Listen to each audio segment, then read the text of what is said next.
imeelezwa kuwa chama hiki kilianzishwa mwaka 2022, ni juzi tu hapa, kwa lengo la kuwaunganisha wanasheria wote wanaofanya kazi katika utumishi wa umma.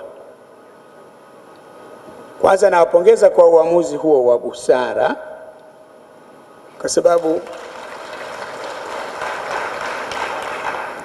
mnapokuwa na umoja wenu, mnapokuwa na chama chenu, mnapokuwa mnazungumza mambo yenu, mnapokuwa mnazungumza namna ya kufanya kazi zenu, na pia mkachomekea humo ndani na kuangalia maslahi yenu ni fursa nzuri sana. Kwa hiyo nawapongeza kwa hili, lakini pia ni fursa ya kujijengea uwezo wa kuweza kutimiza majukumu yenu. Chama hiki nimeambiwa kina wanachama takriban 4,000. Hili si jeshi dogo.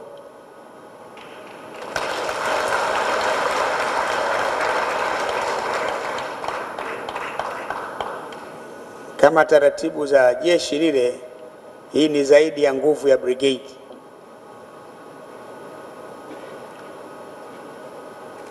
Lakini pia ukilinganisha na umri mdogo wa chama chenu, naweza ukasema ni chama kichanga, lakini nimefurahi kwamba mmeweza kufanya mambo makubwa katika kipindi hiki kifupi, na hata maandalizi mazuri ya kongamano hili kuwa kwenye hadhi ya juu, ya kiwango cha juu, ni ushahidi tosha kwamba pamoja na kuonekana kichanga, lakini ni kikomavu. Na naamini kwamba mna uwezo wa kufanya mambo makubwa zaidi mbele ya safari. Hongereni sana. Ndugu Mwanasheria Mkuu wa Serikali, imeelezwa kwamba kauli mbiu ya kongamano hili ni demokrasia kwa vitendo, sheria, uwajibikaji na uchaguzi mkuu wa mwaka 2025. Ni kauli mbiu mwafaka kabisa, hasa katika kipindi tunapoelekea kwenye uchaguzi mkuu wa mwaka huu. Lakini pia inatukumbusha mchango mkubwa wa sheria na utawala bora katika ustawi dhahiri wa demokrasia nchini. Hivyo basi, mjadala wenu una umuhimu wa kipekee nchini. Nimefarijika kufahamishwa kuwa katika kongamano hili kutawasilishwa mada kabambe kabisa. Ziko 4, lakini heavily loaded, kuhusu maboresho ya sheria za uchaguzi, kuhusu utatuzi wa migogoro inayohusu uchaguzi, kuhusu amani, shughuli za dola, vyombo vya ulinzi na usalama na kadhalika. Napenda kuchukua nafasi hii kuwasihi washiriki kusikiliza kwa makini, kwa lugha ya siku hizi, madini madini yatakayotolewa na watoa mada. Lakini naomba pia mshiriki kwa ukamilifu katika kuchangia mada hizo. Be proactive, not reactive or merely receptive. Mtakapochangamka kuchangia mada, mkatoa maoni yenu, yatoke moyoni mwenu. Yeye nini kifanyike kuboresha zaidi, maana tumefika hapa tulipofikia, lakini sio mwisho wa safari. Tunatokaje hapa kwenda mbele huko kuliko kwa kuzuri zaidi? Ningekuwa na mimi mchungaji, ningesema tunakwendaje kwenye nchi ya asali na maziwa.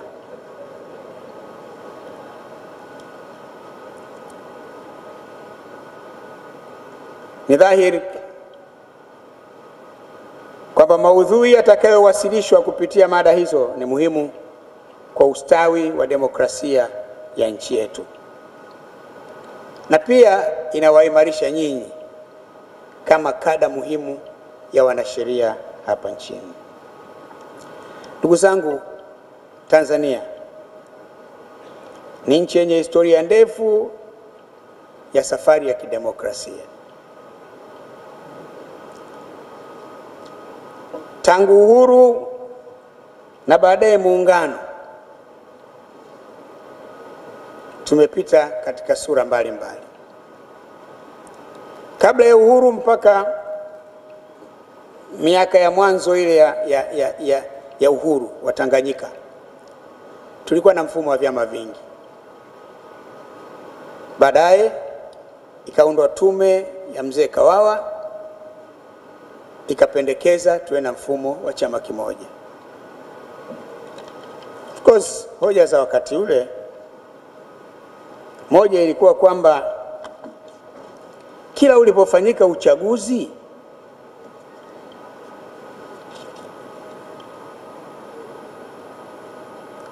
chama cha tano kilikuwa kinashinda viti vyote.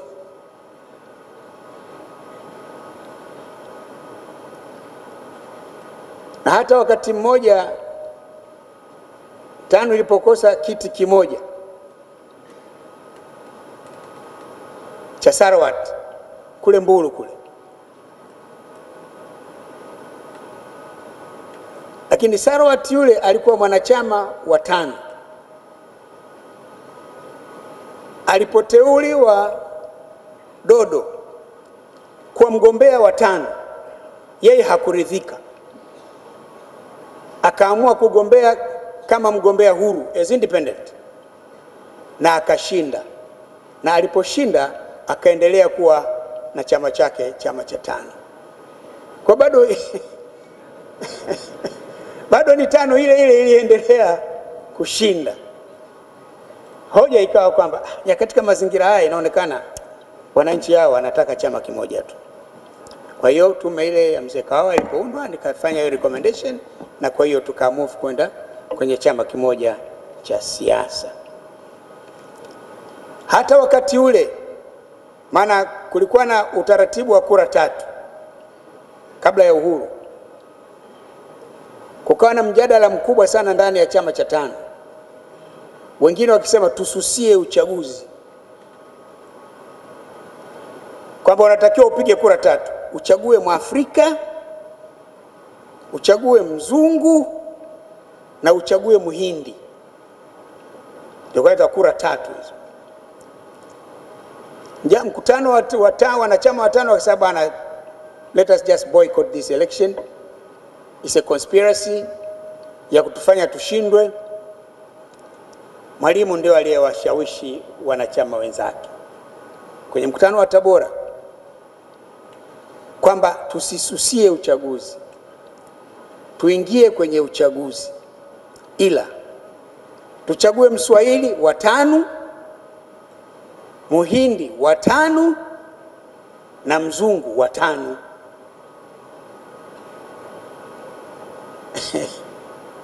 Wakafanya hivyo hivyo. Mswahili wa tano wakashinda wote, Muhindi wa tano wakashinda wote, ndio kina Mzee Amiri Jamali hao, kina Nur Kasum, na wazungu wa tano wakashinda wote, ndio kuna Derek Newell Bryson na wengineo, kina Ida Sterling na wengineo.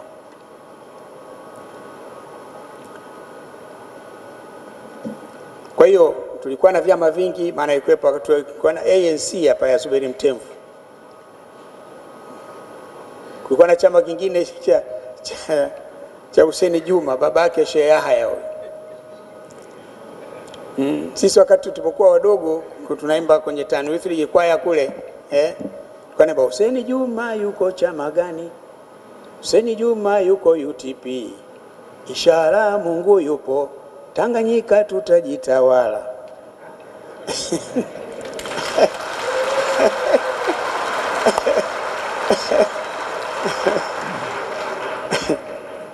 Hizi shughuli za siasa jamaa tumezianza tukiwa wadogo. Kwa hiyo vilikuwa vyama vingi, ANC, cha Mzee Zuberi Mtemvu, ulikuwa na UTP ambacho ilikuwa na kama a front organization ya wazungu na TANU yenyewe. Kwa hiyo that's a phase kabla ya uhuru na baada ya uhuru, mpaka hapo ulipofanyika ule uamuzi wa kuwa na chama kimoja.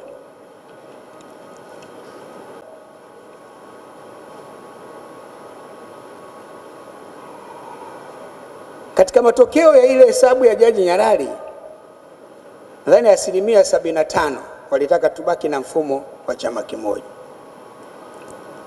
25% wakasema tubaki na vyama vingi. Bahati mbaya au nzuri, nimekuwepo kwa muda mrefu, nilitangulia kuzaliwa tu, haina sifa. Nilikuwepo kwenye mkutano ule wa NEC. Jaji Nyalali akapendekeza, pamoja na kwamba 25% wanataka tubaki tuwe na vyama vingi na 75 wanasema tubaki kwenye chama, tume ikapendekeza tukubali tuanzishe vyama vingi. Kwa hiyo kalito kwenye NEC, maana katule chama ndio kimeshika hatamu. Hakuna uamuzi mnaweza mkafanya bila ya chama kukubali. Jadala ukawa mkali.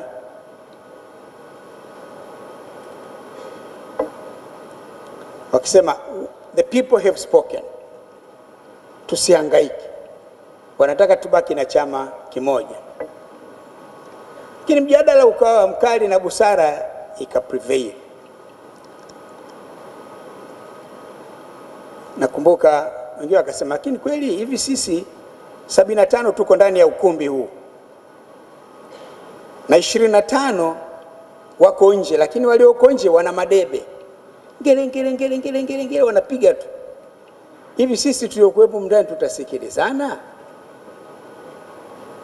Lakini kubwa zaidi nikawa kwamba kama wakati huu 75% wanaamini, wana imani na chama chetu kuendelea kuwepo, na 25 wanataka na wengine waje, huu ndio wakati wa busara kuamua kuingia kwenye vyama vingi. Tusingoje hesabu ile ikabadilika, kwamba 75 anasema vyama vingi, 25 anasema chama kimoja.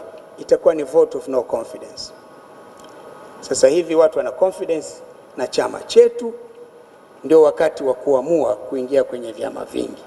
Tutaingia kwenye vyama vingi from a position of strength.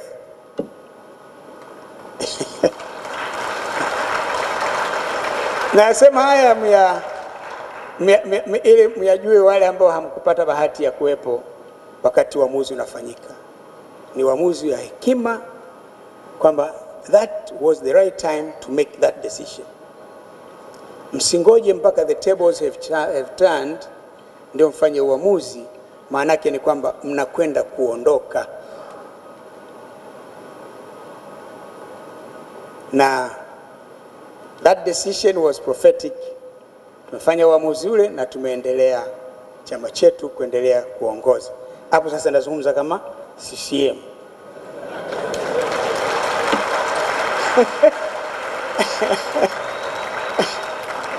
Lakini I'm telling you the story ya evolution yale mambo. Lakini pia wakati ule Jaji Nyalali anawasilisha ile, akasema kuna watu wengine waliokuwa wanataka chama kimoja kiendelee. Hoja zao zilikuwa kwamba anasema hiki chama hiki kimoja michango ni mingi. Sasa vikija vyama vingi, sisi hela yetu itaishia kwenye kuchangia. Kwa hiyo that's part of history, part of the evolution.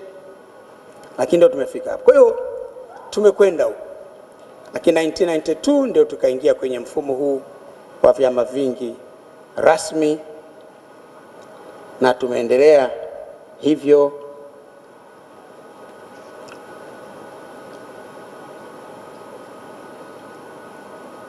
Sasa katika kipindi hiki ambapo imebaki miezi michache kabla ya uchaguzi mkuu wa bunge, wa rais, wa bunge na madiwani, kwa nyinyi kukaa na kutafakari hapa tulipo na huko mbele tunakokwenda tuende vipi, ni uamuzi wa busara kabisa, mnastahili kupongezwa.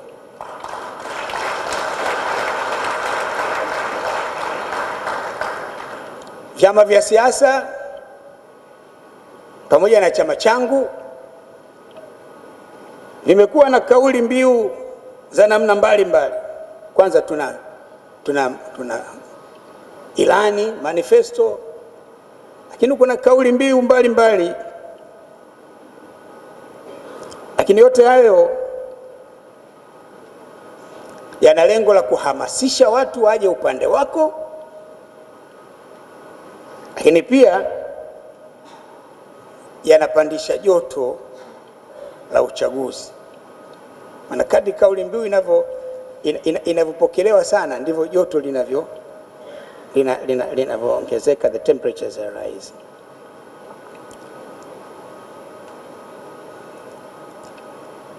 Siku hizi sitembei sana, wala sitembei kabisa mtaani huko. Zamani nilikuwa huru sana, mpaka nakuwa waziri nilikuwa na kibaraza changu pale mtaa wa Dosi kule cha kahawa. Hata nilikuwa waziri wa mambo ya nje, nikitembea nikirudi, lakini lazima nikifika pale. Na mimi ndio nilikuwa nanunua jamvi, maana tunakaa kwenye jamvi tu, nanunua jamvi, tunakaa pale. Kwa mara nyingi zile habari zile za mtaani zile nilikuwa nazipata pale, tunasimulia. Watu wengine, siku moja mtu mmoja akaja pale kwenye kibaraza, sasa tunakunywa kahawa pale, akaja akakaa, jamaa na mie mwenzenu. Mwenzetu wa nini? Wa hicho mnachokunywa.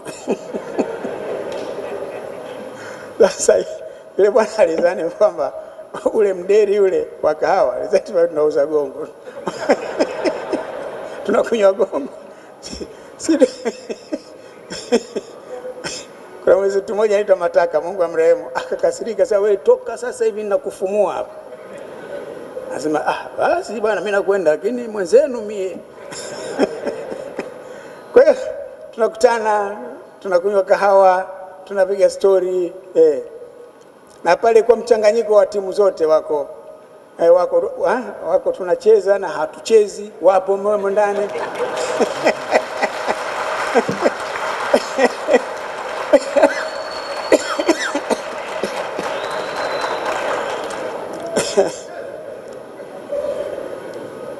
Lakini siku hizi uhuru ule umenipotea tena. Hata nilipostaafu nilizani nitakuwa na ile wapi. Hao jamaa wameniambia, bwana wewe mteja wetu, sasa utakapostaafu na utakapofariki na mpaka kaburi lako tutakuwa tunalinda sisi, bado unaendelea kuwa mteja wetu. Nikamwambia Rabi,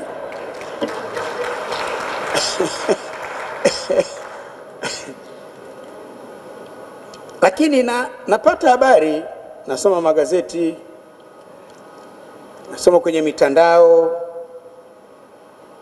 na nyinyi mtakuwa mnafahamu zaidi pengine kuliko mimi. Kauli mbiu ziko nyingi. Wanasema piga kura, linda kura yako. Ukiambiwa kaa mita 200, mwambie njoo ukae wewe.